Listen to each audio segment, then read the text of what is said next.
Okay, so November 25th, 2 days before Thanksgiving. Uh, Boy, this video I'm just thrilled with. I think I'm gonna, this is kind of funny, but I think I get more out of these videos than anybody.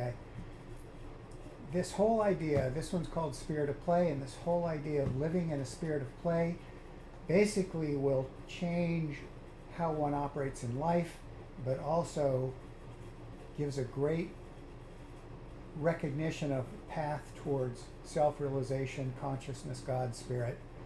Because if you meditate on what's called Lila in Hinduism, spirit of play, well, you'll see in the quotes what I mean. That is just a fantastic thing to do. And that if you operate in spirit of play in life, you'll have so much more joy. So let me just kind of tell a couple stories real quickly. It's only taken me 72 years to figure this one out or see the value. And as I go over it, I just start feeling good. And the stories, and then I'll get to the quotes. So the two stories are really quick. One, I was involved with a business many, many years ago. And when it started for me, there was a spirit of play. There was a joy, a creation. And then it flipped and it got serious and forceful and results oriented only. And it just turned to garbage. And I never really got what really, really happened. And I think these quotes fully explain it now. And I saw the same in business consulting and in sports. In my business consulting, if you couldn't get the group to operate in a good feeling, the owner too, in a good spirit of play, it was really a challenge to see it improve. And you see that in business life, but also look at the sports. I was watching the San Francisco 49ers last night, and the commentator actually said, this team's really doing well because it's camaraderie, it's not egotism, it's just a good environment. I even did a video on the Boston Celtics 2 years ago when they won, and we talked about their whole camaraderie and group effort, and that there was no ego involved, and they won the championship. So it's interesting to see that if you're in a spirit of play, or whatever you want to call it, camaraderie, teamwork, but the spirit of play gives you a whole different recognition of what's going on. And I think this is really, really powerful. It's not ego driven. It's not, yeah. So let me just go to these quotes because I don't want this to be long. The quotes, and how do I do this? Take my face off, put that up there. All right. If you just Google spirit of play, you get tons of information and quotes. And a lot of religions apply this. I did not know that. They talked about various Christian churches that apply spirit of play. That's their quote.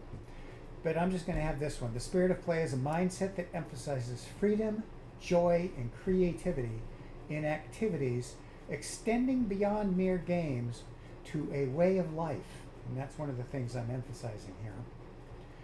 Now in Hinduism, and that's what I'm bringing up because this also can apply to one's path to God, to self-realization, to spirit. And it says, in Hinduism, the concept of Lila, I love this word, Lila, I love Lila, is understood as the divine play of the universe, which is how the ultimate reality, Brahman, God, consciousness, manifests in the world. This concept, by the way, I did these yellow highlights.